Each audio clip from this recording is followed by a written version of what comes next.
The Adventures of Sherlock Holmes, by Sir Arthur Conan Doyle. Adventure 4. The Boscombe Valley Mystery. We were seated at breakfast one morning, my wife and I, when the maid brought in a telegram. It was from Sherlock Holmes and ran in this way. "Have you a couple of days to spare? Have just been wired for from the west of England in connection with Boscombe Valley tragedy. Shall be glad if you will come with me. Air and scenery perfect. Leave Paddington by the 11:15. "What do you say, dear?" said my wife, looking across at me. "Will you go?" "I really don't know what to say. I have a fairly long list at present." "Oh, Anstruther would do your work for you. You have been looking a little pale lately. I think that the change would do you good, and you are always so interested in Mr. Sherlock Holmes's cases." "I should be ungrateful if I were not, seeing what I gained through one of them," I answered. "But if I am to go, I must pack at once, for I have only half an hour." My experience of camp life in Afghanistan had at least had the effect of making me a prompt and ready traveller. My wants were few and simple, so that in less than the time stated I was in a cab with my valise, rattling away to Paddington Station. Sherlock Holmes was pacing up and down the platform, his tall, gaunt figure made even gaunter and taller by his long grey travelling cloak and close-fitting cloth cap. "It is really very good of you to come, Watson," said he. "It makes a considerable difference to me, having someone with me on whom I can thoroughly rely. Local aid is always either worthless or else biased. If you will keep the two corner seats, I shall get the tickets." We had the carriage to ourselves, save for an immense litter of papers which Holmes had brought with him. Among these he rummaged and read, with intervals of note-taking and of meditation, until we were past Reading. Then he suddenly rolled them all into a gigantic ball and tossed them up on to the rack. "Have you heard anything of the case?" he asked. "Not a word. I have not seen a paper for some days." "The London press has not had very full accounts. I have just been looking through all the recent papers in order to master the particulars. It seems, from what I gather, to be one of those simple cases which are so extremely difficult." "That sounds a little paradoxical." "But it is profoundly true. Singularity is almost invariably a clue. The more featureless and commonplace a crime is, the more difficult it is to bring it home. In this case, however, they have established a very serious case against the son of the murdered man." "It is a murder, then?" "Well, it is conjectured to be so. I shall take nothing for granted until I have the opportunity of looking personally into it. I will explain the state of things to you, as far as I have been able to understand it, in a very few words. Boscombe Valley is a country district not very far from Ross, in Herefordshire. The largest landed proprietor in that part is a Mr. John Turner, who made his money in Australia, and returned some years ago to the old country. One of the farms which he held, that of Hatherley, was let to Mr. Charles McCarthy, who was also an ex-Australian. The men had known each other in the colonies, so that it was not unnatural that when they came to settle down they should do so as near each other as possible. Turner was apparently the richer man, so McCarthy became his tenant, but still remained, it seems, upon terms of perfect equality, as they were frequently together. McCarthy had one son, a lad of 18, and Turner had an only daughter of the same age, but neither of them had wives living. They appeared to have avoided the society of the neighbouring English families and to have led retired lives, though both the McCarthys were fond of sport, and were frequently seen at the race meetings of the neighbourhood. McCarthy kept two servants, a man and a girl. Turner had a considerable household, some half-dozen at the least. That is as much as I have been able to gather about the families. Now for the facts. On June 3rd, that is, on Monday last, McCarthy left his house at Hatherley about 3 in the afternoon, and walked down to the Boscombe Pool, which is a small lake formed by the spreading out of the stream which runs down the Boscombe valley. He had been out with his serving man in the morning at Ross, and he had told the man that he must hurry, as he had an appointment of importance to keep at 3. From that appointment he never came back alive. From Hatherley Farmhouse to the Boscombe Pool is 1/4 of a mile, and 2 people saw him as he passed over this ground. One was an old woman, whose name is not mentioned, and the other was William Crowder, a gamekeeper in the employ of Mr. Turner. Both these witnesses deposed that Mr. McCarthy was walking alone. The gamekeeper adds that within a few minutes of his seeing McCarthy pass, he had seen his son, Mr. James McCarthy, going the same way with a gun under his arm. To the best of his belief, the father was actually in sight at the time, and the son was following him. He thought no more of the matter until he heard in the evening of the tragedy that had occurred. The 2 McCarthys were seen after the time when William Crowder, the gamekeeper, lost sight of them. The Boscombe Pool is thickly wooded round, with just a fringe of grass and of reeds around the edge. A girl of 14, Patience Moran, who is the daughter of the lodge-keeper of the Boscombe Valley estate, was in one of the woods, picking flowers. She states that while she was there she saw, at the border of the wood and close by the lake, Mr. McCarthy and his son, and that they appeared to be having a violent quarrel. She heard Mr. McCarthy the elder using very strong language to his son, and she saw the latter raise up his hand as if to strike his father. She was so frightened by their violence that she ran away and told her mother, when she reached home, that she had left the 2 McCarthys quarrelling near Boscombe Pool, and that she was afraid that they were going to fight. She had hardly said the words when young Mr. McCarthy came running up to the lodge to say that he had found his father dead in the wood, and to ask for the help of the lodge keeper.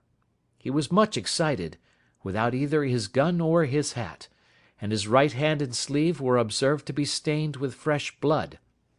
On following him, they found the dead body stretched out upon the grass beside the pool. The head had been beaten in by repeated blows of some heavy and blunt weapon. The injuries were such as might very well have been inflicted by the butt end of his son's gun, which was found lying on the grass within a few paces of the body. Under these circumstances the young man was instantly arrested, and a verdict of wilful murder having been returned at the inquest on Tuesday, he was on Wednesday brought before the magistrates at Ross, who have referred the case to the next assizes. Those are the main facts of the case, as they came out before the coroner and the police court. "I could hardly imagine a more damning case," I remarked. "If ever circumstantial evidence pointed to a criminal, it does so here." "Circumstantial evidence is a very tricky thing," answered Holmes thoughtfully. "It may seem to point very straight to one thing, but if you shift your own point of view a little, you will find it pointing in an equally uncompromising manner to something entirely different. It must be confessed, however, that the case looks exceedingly grave against the young man, and it is very possible that he is indeed the culprit. There are several people in the neighbourhood, however, and among them Miss Turner, the daughter of the neighbouring landowner, who believe in his innocence, and who have retained Lestrade, whom you may recollect in connection with the study in scarlet, to work out the case in his interest. Lestrade, being rather puzzled, has referred the case to me, and hence it is that 2 middle-aged gentlemen are flying westward at 50 miles an hour, instead of quietly digesting their breakfasts at home. "I am afraid," said I, "that the facts are so obvious that you will find little credit to be gained out of this case." "There is nothing more deceptive than an obvious fact," he answered, laughing. "Besides, we may chance to hit upon some other obvious facts, which may have been by no means obvious to Mr. Lestrade. You know me too well to think that I am boasting when I say that I shall either confirm or destroy his theory by means which he is quite incapable of employing, or even of understanding. To take the first example to hand, I very clearly perceive that in your bedroom the window is upon the right-hand side, and yet I question whether Mr. Lestrade would have noted even so self-evident a thing as that. How on earth, my dear fellow, I know you well. I know the military neatness which characterizes you. You shave every morning, and in this season you shave by the sunlight. But since your shaving is less and less complete as we get farther back on the left side, until it becomes positively slovenly as we get round the angle of the jaw, it is surely very clear that that side is less illuminated than the other. I could not imagine a man of your habits looking at himself in an equal light and being satisfied with such a result. I only quote this as a trivial example of observation and inference. Therein lies my métier, and it is just possible that it may be of some service in the investigation which lies before us. There are one or two minor points which were brought out in the inquest and which are worth considering. What are they? It appears that his arrest did not take place at once, but after the return to Hatherley Farm. On the inspector of constabulary informing him that he was a prisoner, he remarked that he was not surprised to hear it, and that it was no more than his deserts. This observation of his had the natural effect of removing any traces of doubt which might have remained in the minds of the coroner's jury. "It was a confession," I ejaculated. "No, for it was followed by a protestation of innocence." "Coming on the top of such a damning series of events, it was at least a most suspicious remark." "On the contrary," said Holmes, "it is the brightest rift which I can at present see in the clouds. However innocent he might be, he could not be such an absolute imbecile as not to see that the circumstances were very black against him. Had he appeared surprised at his own arrest, or feigned indignation at it, I should have looked upon it as highly suspicious, because such surprise or anger would not be natural under the circumstances, and yet might appear to be the best policy to a scheming man. His frank acceptance of the situation marks him as either an innocent man, or else as a man of considerable self-restraint and firmness. As to his remark about his deserts, it was also not unnatural if you consider that he stood beside the dead body of his father, and that there is no doubt that he had that very day so far forgotten his filial duty as to bandy words with him, and even, according to the little girl whose evidence is so important, to raise his hand as if to strike him.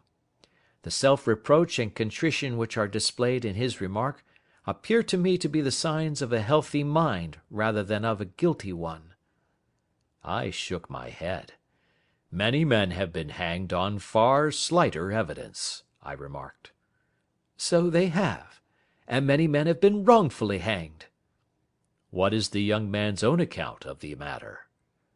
"It is, I'm afraid, not very encouraging to his supporters, though there are one or two points in it which are suggestive. You will find it here, and may read it for yourself." He picked out from his bundle a copy of the local Herefordshire paper, and having turned down the sheet, he pointed out the paragraph in which the unfortunate young man had given his own statement of what had occurred. I settled myself down in the corner of the carriage, and read it very carefully. It ran in this way: "Mr. James McCarthy, the only son of the deceased, was then called and gave evidence as follows. I had been away from home for 3 days at Bristol, and had only just returned upon the morning of last Monday, the 3rd. My father was absent from home at the time of my arrival, and I was informed by the maid that he had driven over to Ross with John Cobb, the groom. Shortly after my return I heard the wheels of his trap in the yard, and looking out of my window, I saw him get out and walk rapidly out of the yard, though I was not aware in which direction he was going. I then took my gun and strolled out in the direction of the Boscombe Pool, with the intention of visiting the rabbit warren which is upon the other side. On my way I saw William Crowder, the gamekeeper, as he had stated in his evidence, but he is mistaken in thinking that I was following my father. I had no idea that he was in front of me. When about 100 yards from the pool I heard a cry of "Coo-ee!" which was a usual signal between my father and myself. I then hurried forward, and found him standing by the pool. He appeared to be much surprised at seeing me, and asked me rather roughly what I was doing there. A conversation ensued which led to high words and almost to blows, for my father was a man of a very violent temper. Seeing that his passion was becoming ungovernable, I left him, and returned towards Hatherley Farm. I had not gone more than 150 yards, however, when I heard a hideous outcry behind me, which caused me to run back again. I found my father expiring upon the ground, with his head terribly injured. I dropped my gun and held him in my arms, but he almost instantly expired. I knelt beside him for some minutes, and then made my way to Mr. Turner's lodge-keeper, his house being the nearest, to ask for assistance. I saw no one near my father when I returned, and I have no idea how he came by his injuries. He was not a popular man, being somewhat cold and forbidding in his manners, but he had, as far as I know, no active enemies. I know nothing further of the matter. The Coroner: Did your father make any statement to you before he died? Witness: He mumbled a few words, but I could only catch some allusion to a rat. The Coroner: What did you understand by that? Witness: It conveyed no meaning to me. I thought that he was delirious. The Coroner: What was the point upon which you and your father had this final quarrel? Witness: I should prefer not to answer. The Coroner: I am afraid that I must press it. Witness: It is really impossible for me to tell you. I can assure you that it has nothing to do with the sad tragedy which followed. The Coroner: That is for the court to decide.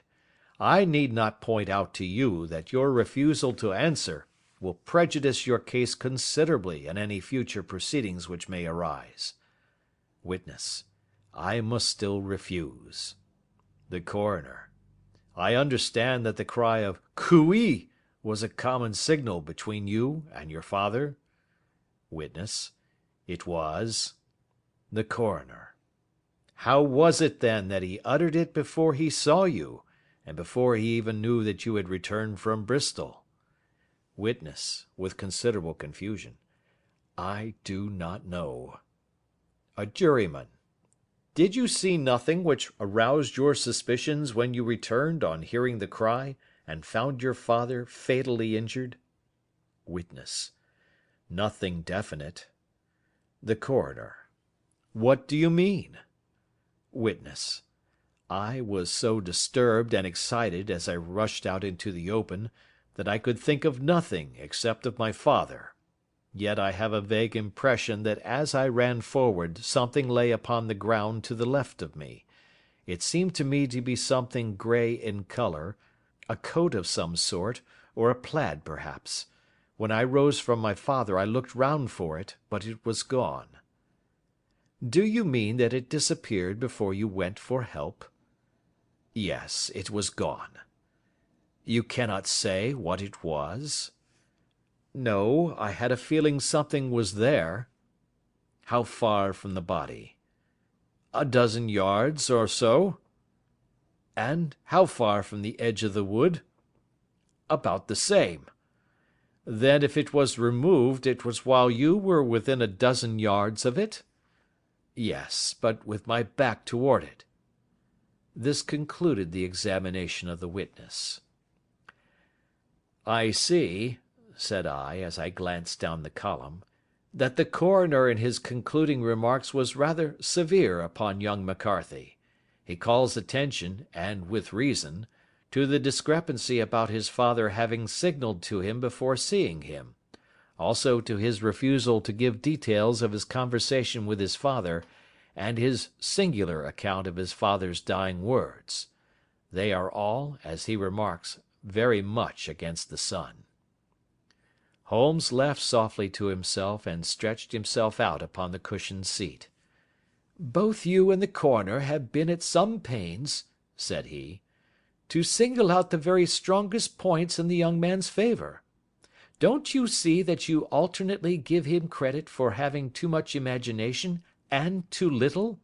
Too little, if he could not invent a cause of quarrel which would give him the sympathy of the jury; too much, if he evolved from his own inner consciousness anything so outré as a dying reference to a rat, and the incident of the vanishing cloth.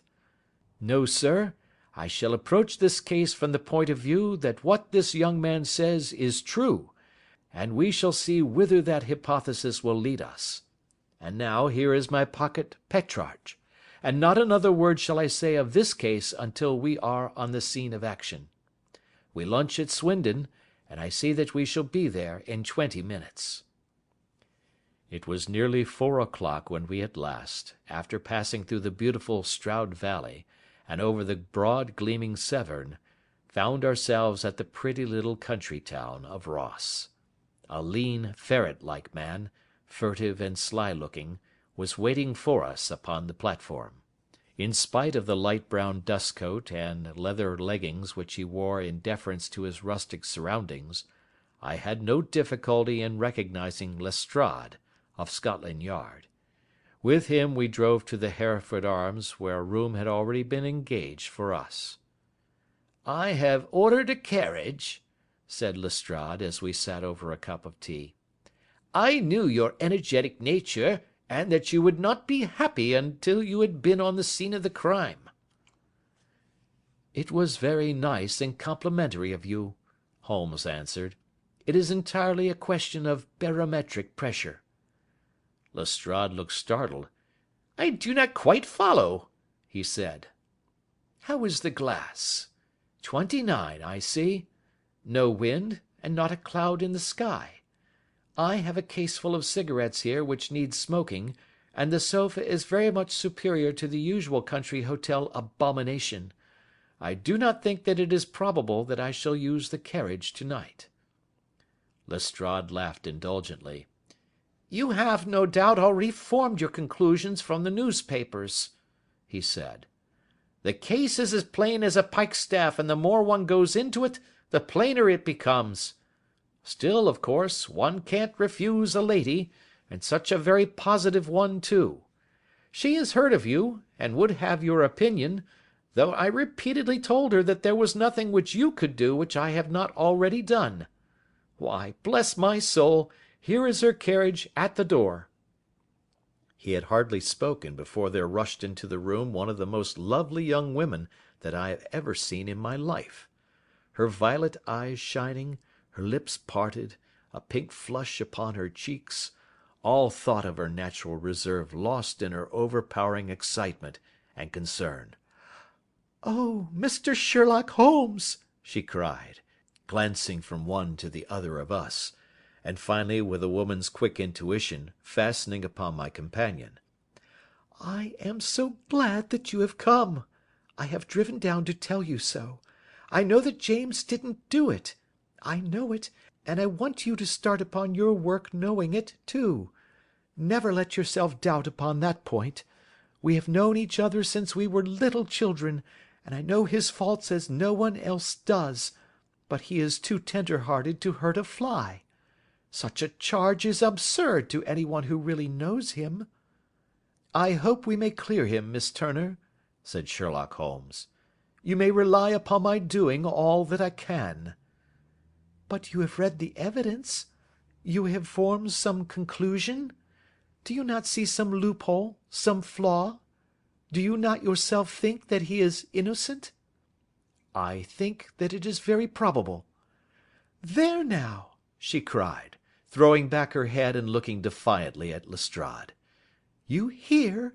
He gives me hopes." Lestrade shrugged his shoulders. "I am afraid that my colleague has been a little quick in forming his conclusions," he said. "But he is right. Oh, I know that he is right. James never did it, and about his quarrel with his father, I am sure that the reason why he would not speak about it to the coroner was because I was concerned in it." "In what way?" asked Holmes. it is no time for me to hide anything. James and his father had many disagreements about me. Mr. McCarthy was very anxious that there should be a marriage between us. James and I have always loved each other as brother and sister. But of course he is young and has seen very little of life yet, well, he naturally did not wish to do anything like that yet. And there were quarrels, and this I am sure was one of them." "And your father?" asked Holmes. "Was he in favour of such a union?" "No, he was quite averse to it also. No one but Mr. McCarthy was in favour of it." A quick blush passed over her fresh young face as Holmes shot one of his keen questioning glances at her. "Thank you for this information," said he. "May I see your father if I call to-morrow?" "I am afraid the doctor won't allow it." "The doctor?" "Yes. Have you not heard? Poor father has never been strong for years back, but this has broken him down completely. He is taken to his bed, and Dr. Willows says that he is a wreck, and that his nervous system is shattered. Mr. McCarthy was the only man alive who had known Dad in the old days in Victoria." "Ha! In Victoria! That is important." "Yes, at the mines." "Quite so, at the gold mines, where, as I understand, Mr. Turner made his money." "Yes, certainly." "Thank you, Miss Turner. You have been of material assistance to me." "You will tell me if you have any news to-morrow. No doubt you will go to the prison to see James. Oh, if you do, Mr. Holmes, do tell him that I know him to be innocent." "I will, Miss Turner." "I must go home now, for Dad is very ill, and he misses me so if I leave him.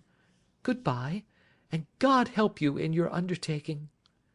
She hurried from the room as impulsively as she had entered, and we heard the wheels of her carriage rattle off down the street.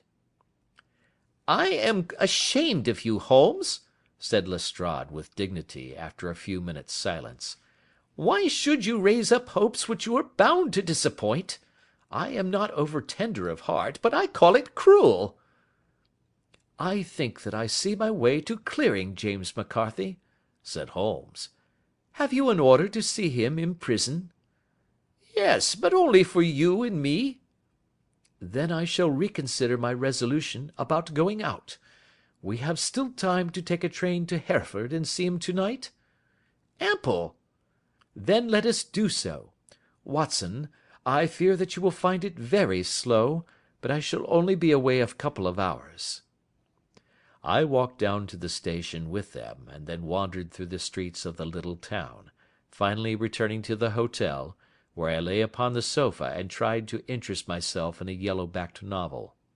The puny plot of the story was so thin, however, when compared to the deep mystery through which we were groping, and I found my attention wander so continually from the action to the fact, that I at last flung it across the room and gave myself up entirely to a consideration of the events of the day. Supposing that this unhappy young man's story were absolutely true, then what hellish thing, what absolutely unforeseen and extraordinary calamity, could have occurred between the time when he parted from his father and the moment when, drawn back by his screams, he rushed into the glade? It was something terrible and deadly. What could it be? Might not the nature of the injuries reveal something to my medical instincts? I rang the bell, and called for the weekly county paper, which contained a verbatim account of the inquest. In the surgeon's deposition it was stated that the posterior third of the left parietal bone and the left half of the occipital bone had been shattered by a heavy blow from a blunt weapon. I marked the spot upon my own head. Clearly such a blow must have been struck from behind. That was to some extent in favour of the accused, as when seen quarrelling he was face to face with his father. Still, it did not go for very much, for the older man might have turned his back before the blow fell. Still, it might be worth while to call Holmes's attention to it. Then there was the peculiar dying reference to a rat. What could that mean? It could not be delirium. A man dying from a sudden blow does not commonly become delirious. No, it was more likely to be an attempt to explain how he met his fate. But what could it indicate? I cudgelled my brains to find some possible explanation. And then the incident of the grey cloth seen by young McCarthy. If that were true, the murderer must have dropped some part of his dress, presumably his overcoat, in his flight, and must have had the hardihood to return and to carry it away at the instant when the son was kneeling with his back turned not a dozen paces off. What a tissue of mysteries and improbabilities the whole thing was! I did not wonder at Lestrade's opinion, and yet I had so much faith in Sherlock Holmes's insight that I could not lose hope as long as every fresh fact seemed to strengthen his conviction of young McCarthy's innocence. It was late before Sherlock Holmes returned. He came back alone, for Lestrade was staying in lodgings in the town. "The glass still keeps very high," he remarked as he sat down. "It is of importance that it should not rain before we are able to go over the ground. On the other hand, a man should be at his very best and keenest for such nice work as that, and I did not wish to do it when fagged by a long journey. I have seen young McCarthy." "And what did you learn from him?" "Nothing." "Could he throw no light?" "None at all. I was inclined to think at one time that he knew who had done it, and was screening him or her, but I am convinced now that he is as puzzled as everyone else. He is not a very quick-witted youth, though comely to look at and, I should think, sound at heart." "I cannot admire his taste," I remarked, "if it is indeed a fact that he was averse to a marriage with so charming a young lady as this Miss Turner." "Ah, thereby hangs a rather painful tale. This fellow is madly, insanely in love with her, but some 2 years ago, when he was only a lad, and before he really knew her, for she had been away 5 years at a boarding school, what does the idiot do but get into the clutches of a barmaid in Bristol, and marry her at a registry office? No one knows a word of the matter, but you can imagine how maddening it must be to him to be upbraided for not doing what he would give his very eyes to do, but what he knows to be absolutely impossible. It was sheer frenzy of this sort which made him throw his hands up into the air when his father, at their last interview, was goading him on to propose to Miss Turner. On the other hand, he had no means of supporting himself, and his father, who was by all accounts a very hard man, would have thrown him over utterly had he known the truth. It was with his barmaid wife that he had spent the last 3 days in Bristol, and his father did not know where he was. Mark that point. It is of importance. Good has come out of evil, however, for the barmaid, finding from the papers that he is in serious trouble and likely to be hanged, has thrown him over utterly and has written to him to say that she has a husband already in the Bermuda dockyard, so that there is really no tie between them. I think that that bit of news has consoled young McCarthy for all that he has suffered." "But if he is innocent, who has done it?" "Ah, who? I would call your attention very particularly to 2 points. One is that the murdered man had an appointment with someone at the pool, and that the someone could not have been his son, for his son was away, and he did not know when he would return. The second is that the murdered man was heard to cry 'Cooee!' before he knew that his son had returned. Those are the crucial points upon which the case depends. And now let us talk about George Meredith, if you please, and we shall leave all minor matters until tomorrow." There was no rain, as Holmes had foretold, and the morning broke bright and cloudless. At 9 o'clock Lestrade called for us with the carriage, and we set off for Hatherley Farm and the Boscombe Pool. "There is serious news this morning," Lestrade observed. "It is said that Mr. Turner, of the Hall, He is so ill that his life is despaired of." "An elderly man, I presume?" said Holmes. "About 60. But his constitution has been shattered by his life abroad, and he has been in failing health for some time. This business has had a very bad effect upon him. He was an old friend of McCarthy's, and, I may add, a great benefactor to him, for I have learned that he gave him Hatherley Farm rent-free." "Indeed, that is interesting," said Holmes. "Oh yes, in 100 other ways he has helped him. Everybody about here speaks of his kindness to him.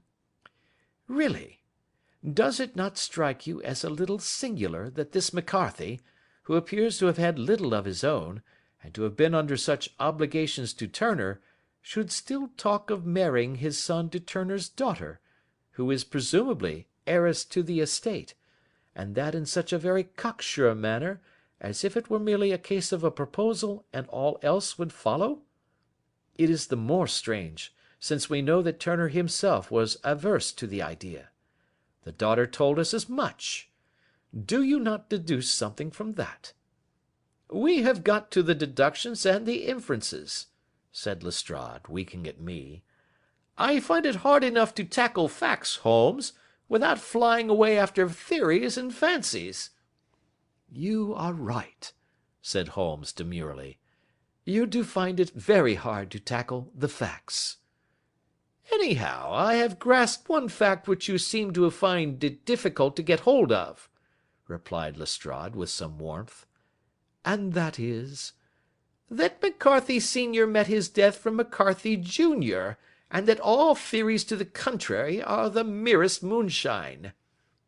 "Well, moonshine is a brighter thing than fog," said Holmes, laughing. "But I am very much mistaken if this is not Hatherley Farm upon the left." "Yes, that is it." It was a wide-spread, comfortable-looking building, two-storied, slate-roofed, with great yellow blotches of lichen upon the grey walls. The drawn blinds and the smokeless chimneys, however, gave it a stricken look, as though the weight of this horror still lay heavy upon it. We called at the door, when the maid, at Holmes's request, showed us the boots which her master wore at the time of his death, and also a pair of the son's, though not the pair which he had then had. Having measured these very carefully from 7 or 8 different points, Holmes desired to be led to the courtyard, from which we all followed the winding track which led to Boscombe Pool. Sherlock Holmes was transformed when he was hot upon such a scent as this. Men who had only known the quiet thinker and logician of Baker Street would have failed to recognize him. His face flushed and darkened. His brows were drawn into 2 hard black lines, while his eyes shone out from beneath them with a steely glitter. His face was bent downward, his shoulders bowed, his lips compressed, and the veins stood out like whipcord in his long sinewy neck. His nostrils seemed to dilate with a purely animal lust for the chase, and his mind was so absolutely concentrated upon the matter before him, that a question or remark fell unheeded upon his ears, or at the most only provoked a quick, impatient snarl in reply. Swiftly and silently he made his way along the track which ran through the meadows, and so by way of the woods to the Boscombe Pool. It was damp, marshy ground, as is all that district, and there were marks of many feet, both upon the path and amid the short grass which bounded it on either side. Sometimes Holmes would hurry on, sometimes stop dead, and once he made quite a little detour into the meadow.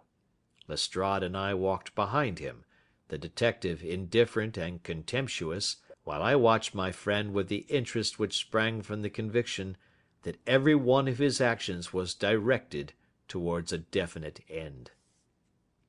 The Boscombe Pool, which is a little reed-girt sheet of water some 50 yards across, is situated at the boundary between the Hatherley Farm and the private park of the wealthy Mr. Turner. Above the woods which lined it upon the farther side we could see the red, jutting pinnacles which marked the site of the rich landowner's dwelling. On the Hatherley side of the pool the woods grew very thick, and there was a narrow belt of sodden grass 20 paces across, between the edge of the trees and the reeds which lined the lake. Lestrade showed us the exact spot at which the body had been found, and indeed, so moist was the ground, that I could plainly see the traces which had been left by the fall of the stricken man. To Holmes, as I could see by his eager face and peering eyes, very many other things were to be read upon the trampled grass. He ran round like a dog who is picking up a scent, and then turned upon my companion.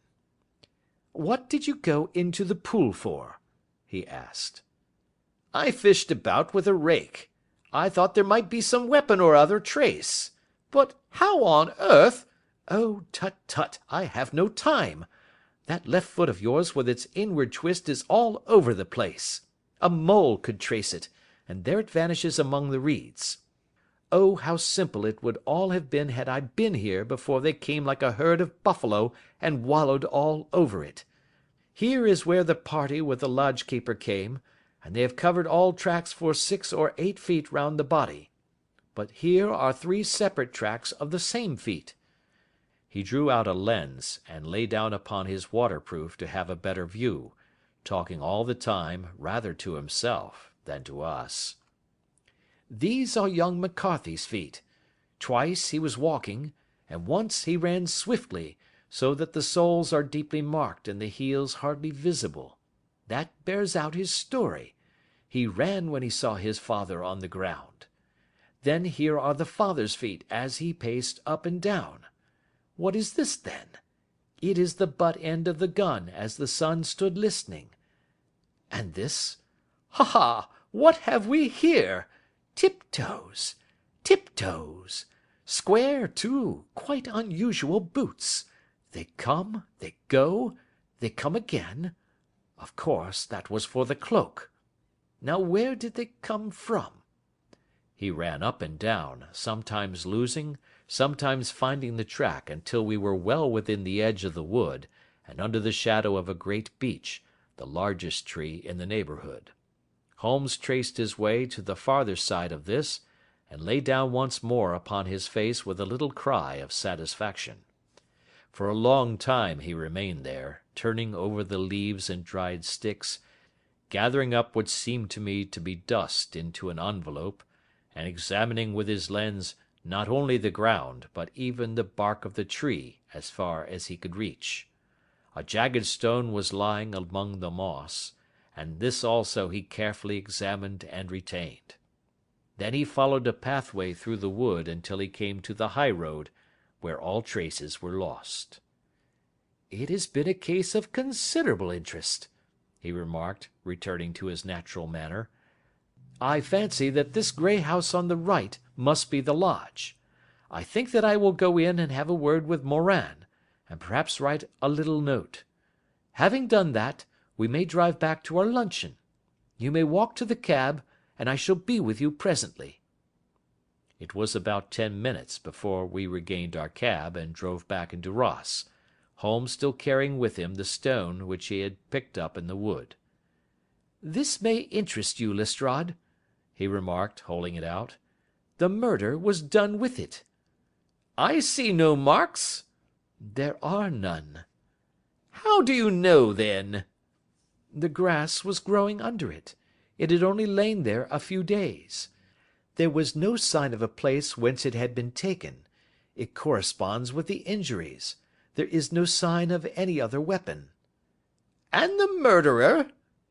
"Is a tall man, left-handed, limps with the right leg, wears thick-soled shooting boots and a grey cloak, smokes Indian cigars, uses a cigar holder, and carries a blunt penknife in his pocket. There are several other indications, but these may be enough to aid us in our search." Lestrade laughed. "I am afraid that I am still a sceptic," he said. "Theories are all very well, but we have to deal with a hard-headed British jury." "Nous verrons," answered Holmes calmly. "You work your own method, and I shall work mine. I shall be busy this afternoon, and shall probably return to London by the evening train." "And leave your case unfinished?" "No, finished." "But the mystery?" "It is solved." "Who was the criminal, then?" "The gentleman I describe." "But who is he?" "Surely it would not be difficult to find out. This is not such a populous neighbourhood." Lestrade shrugged his shoulders. "I am a practical man," he said, "and I really cannot undertake to go about the country looking for a left-handed gentleman with a game leg. I should become the laughing-stock of Scotland Yard." "All right," said Holmes quietly. "I have given you the chance. Here are your lodgings. Good bye. I shall drop you a line before I leave." Having left Lestrade at his rooms, we drove to our hotel, where we found lunch upon the table. Holmes was silent and buried in thought, with a pained expression upon his face, as one who finds himself in a perplexing position. "Look here, Watson," he said, when the cloth was cleared. "Just sit down in this chair and let me preach to you for a little. I don't know quite what to do, and I should value your advice. Light a cigar and let me expound." "Pray do so."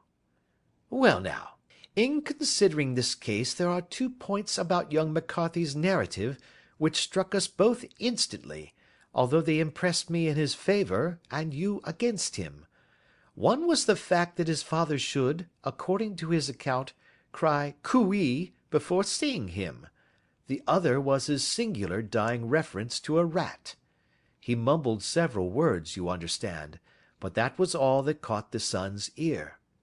Now from this double point our research must commence, and we will begin it by presuming that what the lad says is absolutely true." "What of this cooee, then?" "Well, obviously, it could not have been meant for the son. The son, as far as he knew, was in Bristol. It was mere chance that he was within earshot. The cooee was meant to attract the attention of whoever it was that he had the appointment with. But cooee is a distinctly Australian cry, and one which is used between Australians. There is a strong presumption that the person whom McCarthy expected to meet him at Boscombe Pool was someone who had been in Australia." "What of the rat, then?" Sherlock Holmes took a folded paper from his pocket and flattened it out on the table. "This is a map of the colony of Victoria," he said. "I wired to Bristol for it last night." He put his hand over part of the map. "What do you read?" "A rat," I read. "And now?" He raised his hand. "Ballarat." "Quite so. That was the word the man uttered, and of which his son only caught the last 2 syllables. He was trying to utter the name of his murderer, so and so of Ballarat." "It is wonderful!" I exclaimed. "It is obvious. And now you see I had narrowed the field down considerably. The possession of a grey garment was a 3rd point which, granting the son's statement to be correct, was a certainty. We have come now out of mere vagueness to the definite conception of an Australian from Ballarat with a grey cloak." "Certainly." "And one who was at home in the district, for the pool can only be approached by the farm or by the estate, where strangers could hardly wander." "Quite so." "Then comes our expedition of to-day. By an examination of the ground I gained the trifling details which I gave to that imbecile Lestrade, as to the personality of the criminal." "But how did you gain them?" "You know my method. It is founded upon the observation of trifles." "His height I know that you might roughly judge from the length of his stride. His boots, too, might be told from their traces." "Yes, they were peculiar boots." "But his lameness?" "The impression of his right foot was always less distinct than his left. He put less weight upon it. Why? Because he limped. He was lame." "But his left-handedness?" You were yourself struck by the nature of the injury as recorded by the surgeon at the inquest. The blow was struck from immediately behind, and yet was upon the left side. Now, how can that be unless it were by a left-handed man? He had stood behind that tree during the interview between the father and the son. He had even smoked there. I found the ash of a cigar, which my special knowledge of tobacco ashes enables me to pronounce as an Indian cigar. I have, as you know, devoted some attention to this, and written a little monograph on the ashes of 140 different varieties of pipe, cigar, and cigarette tobacco. Having found the ash, I then looked round and discovered the stump among the moss where he had tossed it. It was an Indian cigar, of the variety which are rolled in Rotterdam. And the cigar holder? I could see that the end had not been in his mouth. Therefore he used a holder. The tip had been cut off, not bitten off, but the cut was not a clean one, so I deduced a blunt penknife. Holmes, I said, you have drawn a net round this man from which he cannot escape, and you have saved an innocent human life as truly as if you had cut the cord which was hanging him. I see the direction in which all this points. The culprit is Mr. John Turner, cried the hotel waiter, opening the door of our sitting-room, and ushering in a visitor. The man who entered was a strange and impressive figure. His slow, limping step and bowed shoulders gave the appearance of decrepitude, and yet his hard, deep-lined, craggy features, and his enormous limbs showed that he was possessed of unusual strength of body and of character. His tangled beard, grizzled hair, and outstanding drooping eyebrows combined to give an air of dignity and power to his appearance, but his face was of an ashen white, while his lips and the corners of his nostrils were tinged with a shade of blue. It was clear to me at a glance that he was in the grip of some deadly and chronic disease. "Pray sit down on the sofa," said Holmes gently. "You had my note." Yes, the lodge-keeper brought it up. You said that you wished to see me here to avoid scandal. I thought people would talk if I went to the hall. And why did you wish to see me? He looked across at my companion with despair in his weary eyes, as though his question was already answered.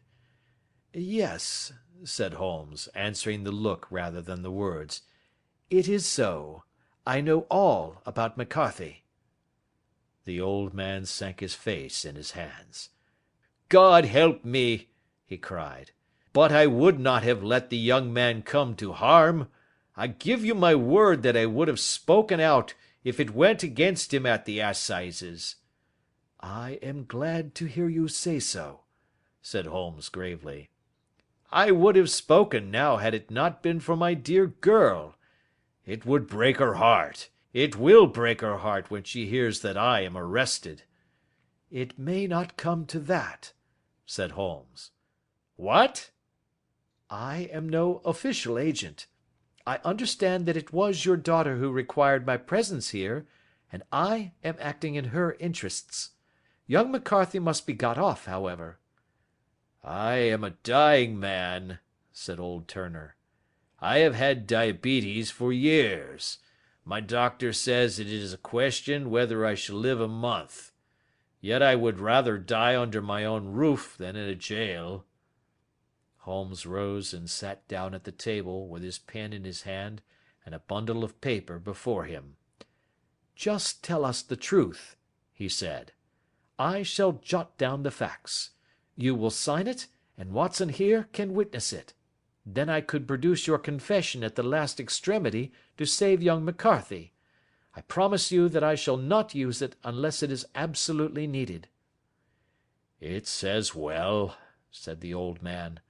"It's a question whether I shall live to the assizes, so it matters little to me, but I should wish to spare Alice the shock. And now I will make the thing clear to you. It has been a long time in the acting, but will not take me long to tell. You didn't know this dead man, McCarthy. He was a devil incarnate. I tell you that. God keep you out of the clutches of such a man as he. His grip has been upon me these 20 years, and he has blasted my life. I'll tell you first how I came to be in his power. It was in the early 60s at the diggings. I was a young chap then, hot-blooded and reckless, ready to turn my hand at anything. I got among bad companions, took to drink, had no luck with my claim, took to the bush, and in a word became what you would call over here a highway robber. There were 6 of us, and we had a wild, free life of it, sticking up a station from time to time, or stopping the wagons on the road to the diggings. Black Jack of Ballarat was the name I went under, and our party is still remembered in the colony as the Ballarat Gang. One day, a gold convoy came down from Ballarat to Melbourne, and we lay in wait for it and attacked it. There were 6 troopers and 6 of us, so it was a close thing, but we emptied 4 of their saddles at the first volley. 3 of our boys were killed, however, before we got the swag. I put my pistol to the head of the wagon driver, who was this very man McCarthy. I wished to the Lord that I had shot him then, but I spared him, though I saw his wicked little eyes fixed on my face, as though to remember every feature. We got away with the gold, became wealthy men, and made our way over to England without being suspected. There I parted from my old pals and determined to settle down to a quiet and respectable life. I bought this estate, which chanced to be in the market, and I set myself to do a little good with my money, to make up for the way in which I had earned it. I married, too, and though my wife died young, she left me my dear little Alice. Even when she was just a baby, her wee hand seemed to lead me down the right path as nothing else had ever done. In a word, I turned over a new leaf, and did my best to make up for the past. All was going well when McCarthy laid his grip upon me. I had gone up to town about an investment, and I met him in Regent Street with hardly a coat to his back or a boot to his foot. "Here we are, Jack," says he, touching me on the arm. "We'll be as good as a family to you. There's 2 of us, me and my son, and you can have the keeping of us. If you don't, it's a fine law-abiding country is England, and there's always a policeman within hail." Well, down they came to the West Country, there was no shaking them off, and there they have lived rent-free on my best land ever since. There was no rest for me, no peace, no forgetfulness. Turn where I would, there was his cunning, grinning face at my elbow. It grew worse as Alice grew up, for he soon saw I was more afraid of her knowing my past than of the police. Whatever he wanted he must have, and whatever it was I gave him without question, land, money, houses, until at last he asked a thing which I could not give. He asked for Alice. His son, you see, had grown up, and so had my girl, and as I was known to be in weak health, it seemed a fine stroke to him that his lad should step into the whole property. But there I was firm. I would not have his cursed stock mixed with mine. Not that I had any dislike to the lad, but his blood was in him, and that was enough. I stood firm. McCarthy threatened. I braved him to do his worst. We were to meet at the pool midway between our houses to talk it over. When I went down there I found him talking with his son, so I smoked a cigar and waited behind a tree until he should be alone. But as I listened to his talk, all that was black and bitter in me seemed to come uppermost. He was urging his son to marry my daughter, with as little regard for what she might think as if she were a slut from off the streets. It drove me mad to think that I and all that I held most dear should be in the power of such a man as this? Could I not snap the bond? I was already a dying and desperate man. Though clear of mind and fairly strong of limb, I knew that my own fate was sealed. But my memory and my girl, both could be saved if I could but silence that foul tongue. I did it, Mr. Holmes. I would do it again. Deeply as I have sinned, I have led a life of martyrdom to atone for it. But that my girl should be entangled in the same meshes which held me was more than I could suffer. I struck him down with no more compunction than if he had been some foul and venomous beast. His cry brought back his son, but I had gained the cover of the wood, though I was forced to go back to fetch the cloak which I had dropped in my flight. That is the true story, gentlemen, of all that occurred."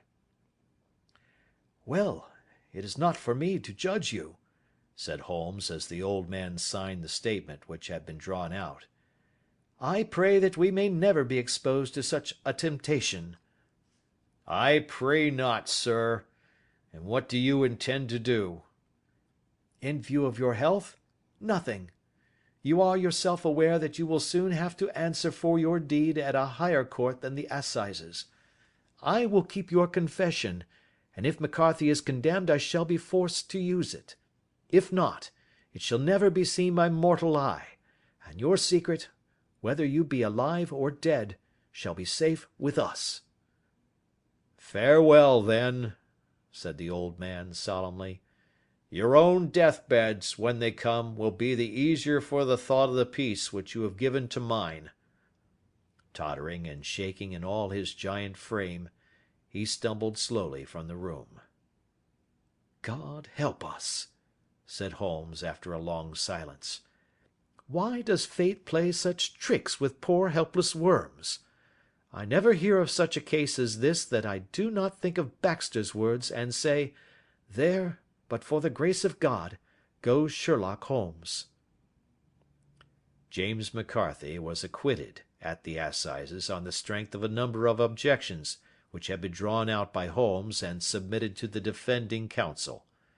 Old Turner lived for 7 months after our interview, but he is now dead, and there is every prospect that the son and daughter may come to live happily together in ignorance of the black cloud which rests upon their past. End of Adventure 4.